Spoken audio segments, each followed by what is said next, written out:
Hello everybody, this is Kamal sir. और इस video में हम बात करेंगे डाइनिंग फिलोसोफर्स प्रॉब्लम के बारे में। यस, क्वेश्चन आ सकता है 10 मार्क के लिए। Explain dining philosophers problem. तो पहले आपको प्रॉब्लम समझाना है, उसका सोल्यूशन बताना है, और सोल्यूशन में कोई प्रॉब्लम है तो वो भी आपको बताना है। तो सबसे पहले डाइनिंग फिलोसोफर्स प्रॉब्लम। डाइनिंग मतलब खाना खाना है। फिलोसोफर्स मतलब ऐसे लोग जो दुनिया में सिर्फ सिर्फ दो काम करते हैं। ऐसे लोग जो दुनिया में आए हैं और सिर्फ दो काम करते हैं, या तो वो सोचते हैं या तो खाते हैं। यस गाइस, या तो सोचते हैं थिंकिंग, या तो ईटिंग। दैट्स इट, और कोई काम नहीं करते। और खाने में भी इनको चाहिए स्पगेटी, नूडल्स जैसा कुछ तो होता है। और खाने के लिए भी बड़ा तरीका है उनको। They need the chopsticks. उसको फॉक भी कहते हैं। और दोनों चॉपस्टिक मिलेंगे तो खाना खाएंगे, वरना नहीं खाएंगे। मैंने कितनी सारी बातें बताई, फिर से बताता हूँ, ध्यान से सुनिए। फिलोसोफर्स ऐसे लोग हैं, ऐसे इंसान हैं जो या तो सोचते हैं या तो खाना खाते हैं। सोचते मतलब थिंकिंग, खाना खाते मतलब ईटिंग।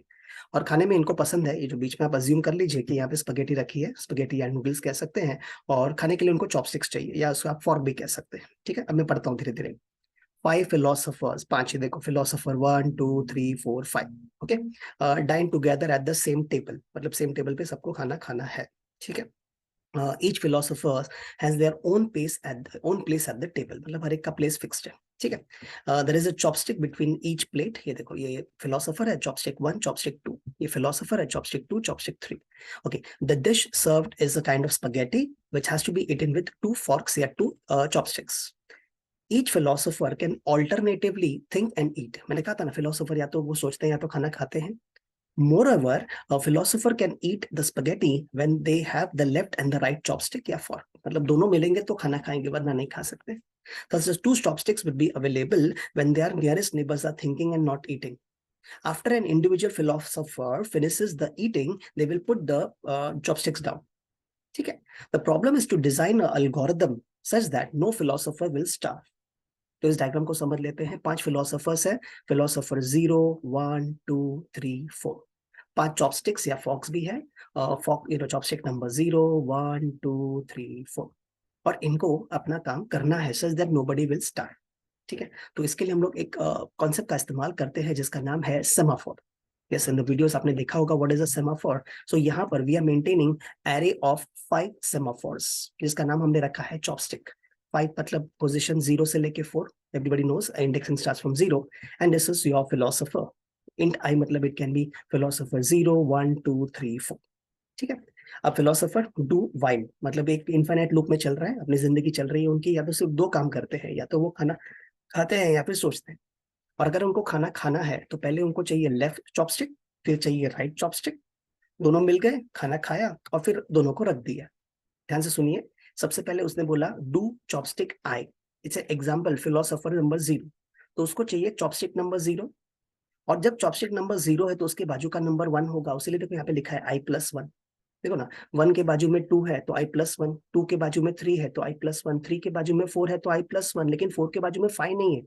4 के बाजू में 0 है, इसलिए उन्होंने मॉड 5 यूज किया है। And if you remember 5 mod 5 is 0। है ना, 4 4 के बाजू में 5 5 नहीं है ना, तो 5 मॉड 5 इज 0। सिंपल भाषा में, पहले उसे चाहिए लेफ्ट चॉपस्टिक, फिर चाहिए राइट चॉपस्टिक। अगर दोनों मिले तो वो खाना खाएगा, और खाना खाने के बाद वो उसे रख देगा।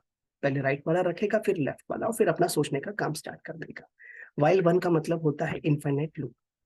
सो this is the solution to dining philosophers problem, कि पहले वो लेफ्ट चॉपस्टिक उठाएगा, फिर राइट, और फिर खाना खाएगा, और जब खत्म हो जाएगा खाना खाना तो दोनों को रख देगा।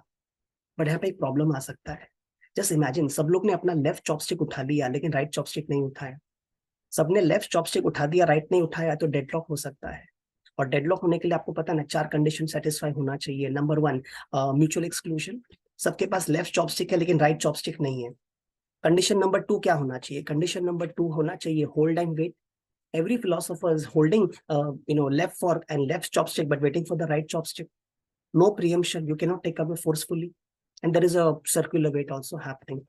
So this might lead to a problem which is called a deadlock problem. So this solution can lead to a deadlock, and this will happen if all philosophers pick their left chopstick simultaneously but none of them are eating and deadlock occurs. इसको solve करने के लिए क्या करना चाहिए? Solve करने के लिए maximum n-1 philosophers should be allowed to sit down at a time.